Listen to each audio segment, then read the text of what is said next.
तो साथियों नमस्कार। एक बार फिर से राजस्थान सरकार ने आरएसएसबी ने एक विज्ञप्ति निकाल दी है यहां पर, यानी लोकसभा इलेक्शन से ठीक पहले एक और विज्ञप्ति। खास बात ये कि ये विज्ञप्ति कनिष्ठ अनुदेशक की आउट ऑफ सीईटी है, सीईटी से बाहर, यानी इसका कोई इंपैक्ट नहीं आने वाला है सीईटी का। अगर आपका सीईटी में स्कोर कम है तो भी चलेगा, और खास बात यह कि 679 पद कम नहीं होते हैं, 679 पदों पर यह विज्ञप्ति निकाली गई है।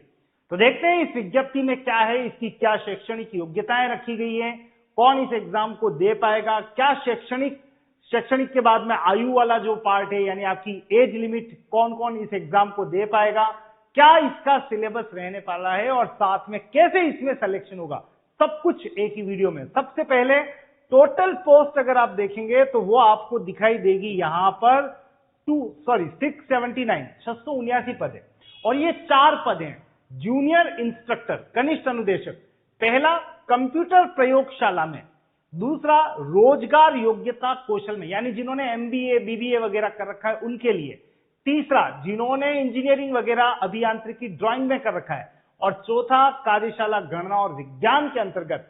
टोटल मिला के अगर आप देखेंगे तो सर्वाधिक पोस्ट तो आपको दिखाई देगी यहां पर कनिष्ठ अनुदेशक कार्यशाला गणना और विज्ञान में, और उसके बाद में कंप्यूटर में भी अच्छी खासी पोस्ट है 202, और बीबीए एमबीए वालों के लिए बहुत अच्छी अपॉर्चुनिटी है 158 पद, और यहां पे 100 पद अभियांत्रिकी ड्राइंग के।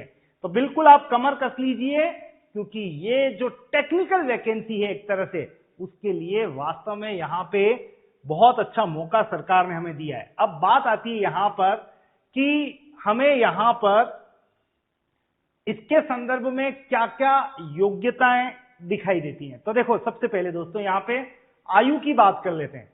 21 से 40 वर्ष, 21 से 40 वर्ष के बीच का अभ्यर्थी इस एग्जाम को क्वालिफाई कर पाएगा। हाँ, छूट वगैरह की जो रिलैक्सेशन की बातें हैं वो एज यूजुअल हर नोटिफिकेशन में होती है, वैसी है, और आपको इस वीडियो के साथ में इस विज्ञप्ति का लिंक डिस्क्रिप्शन बॉक्स में मिलने वाला है, राइट। तो यहां पे अब बात कर लेते हैं इनकी योग्यताओं के संदर्भ में, मतलब शैक्षणिक योग्यता, कौन अभ्यर्थी एग्जाम दे सकता है। तो जैसे मैं बात करता हूं सबसे पहले कंप्यूटर प्रयोगशाला के संदर्भ में, मतलब इस एग्जाम को, इस पद पर कौन काबिज हो सकता है, कौन कौन अभ्यर्थी फॉर्म भर सकता है। तो एक तो 10+2 स्कीम के अंतर्गत सेकेंडरी पास होना चाहिए, लेकिन साथ में सुनो भाई, और भी है, टेक्निकल पार्ट है, उसने बाद में स्नातक या स्नातक कंप्यूटर में कर रखा हो किसी भी तरीके से, बीसीए करो या कंप्यूटर में किसी भी तरह से स्नातक या स्नातकोत्तर, इसके अलावा 3 वर्ष का डिप्लोमा कर रखा है तो वो भी वैलिड है। यानी कंप्यूटर में जितने भी डिप्लोमा 3 साल वाले हैं वो इस एग्जाम को दे पाएंगे। और साथ में एक इन्होंने और यहां पे पॉइंट डाला, अनुभव वैतनिक, यानी किसी तकनीकी पद पर, या तो किसी उद्योग में या फिर किसी सरकारी विभाग में या किसी अध्यापन के पद पर उसने काम किया हो, तो वो अभ्यर्थी इस फॉर्म को भर सकता है। तो पहली बात तो हम बात कर रहे हैं फर्स्ट पोस्ट कंप्यूटर प्रयोगशाला के संदर्भ में योग्यता क्या है। तो ये योग्यता है, और ये आपको फिर बता दूं, डिस्क्रिप्शन बॉक्स में लिंक मिलेगा, वहां से आप इस विज्ञप्ति को डाउनलोड करके और भी डिटेल में चेक कर सकते हैं। अब बात आती है रोजगार योग्यता कौशल के संदर्भ में, यहां पर क्या दिया हुआ है, यानी क्या योग्यताएं हैं। तो विषय की योग्यता की बात करें तो यहां पे एक तो या तो बीबीए किया हुआ हो, और या फिर व्यापार प्रबंधन में स्नातकोत्तर दे रखा है। तो ये 2 इंपॉर्टेंट, ज्यादातर अभ्यर्थियों के पास ऐसी डिग्री होती है, तो वो अभ्यर्थी बिल्कुल इसके लिए अप्लाई कर सकते हैं। नेक्स्ट टू दैट, इसी तरीके से अभियांत्रिकी ड्राइंग के लिए भी जो टेक्निकल पार्ट है वो यहां पे दे रखा है कि इंजीनियरिंग के क्षेत्र में उन्होंने स्नातक किया हुआ हो। और इसी तरीके से अगर अब आप चलेंगे यहां पर योग्यताओं के बाद में कि परीक्षा का आयोजन कब होगा, तो इसके लिए डिक्लेरेशन कर दिया जाएगा। ये कहा गया है कि ऑफलाइन होगा एग्जाम ये, और दिनांक और स्थान में परिवर्तन करने का अधिकार सुरक्षित रहेगा आरएसएसबी के पास में। तो इसकी डेट भी डिक्लेयर कर दी जाएगी। और अब बात करते हैं कि इस कनिष्ठ अनुदेशक पद के लिए सिलेबस क्या है। तो सिलेबस की अगर आप बात करें तो यहां पे एक सिलेबस सबके लिए कॉमन है। कौन सा? राजस्थान जीके, सबके लिए। और डिस्ट्रीब्यूशन कैसे दोस्तों? तो ध्यान देना, यहां पे डिस्ट्रीब्यूशन इस तरह से कि 80 नंबर तो राजस्थान जीके के हैं, सॉरी 40 नंबर तो राजस्थान जीके के हैं, और 80 अंक जो हैं वो टेक्निकल पार्ट के हैं। टेक्निकल, तो ये फर्स्ट पेपर और ये सेकंड पेपर 40 और 80 यानी 1:2 का रेशियो है। तो पहला पार्ट सबके लिए कॉमन है। अब ये तो हम जानते हैं कि जो टेक्निकल पर्सन होते हैं ना, वे कहीं ना कहीं जीके में बहुत पुअर होते हैं, तो उनको जीके पे ताबड़तोड़ मेहनत करनी है, और उसके बाद अपना अपना सब्जेक्ट का नॉलेज, कंप्यूटर लैब वालों के लिए एक सिलेबस यहां पे डिजाइन कर रखा है। इससे पहले कि मैं वहां आऊं, राजस्थान के संदर्भ में देख लो, एक तो राजस्थान का हिस्ट्री, ज्योग्राफी, ये सब कुछ आपको सिलेबस वाइज यहां दिखेगा। पूरा आर्ट, कल्चर और हिस्ट्री है, पूरी ज्योग्राफी, और खास बात यह कि यहां पे आपको पॉलिटी भी देखने को मिलेगी। पॉलिटी और प्रशासनिक व्यवस्था, मतलब वो भी पढ़नी है। तो राजस्थान जीके में कुछ भी नहीं छूटा है, सब कुछ आपको पढ़ना है।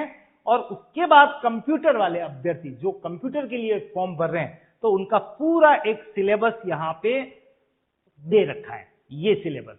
अब अगर मैं रोजगार योग्यता कौशल वालों की बात करूं, तो आप वापस देख सकते हैं, ये सिलेबस तो कॉमन है राजस्थान जीके का एज इट इज, और उसके बाद में ये देखो टेक्निकल वाला सिलेबस दे रखा है। मतलब आपको ये वाला पार्ट पढ़ना है, किसको?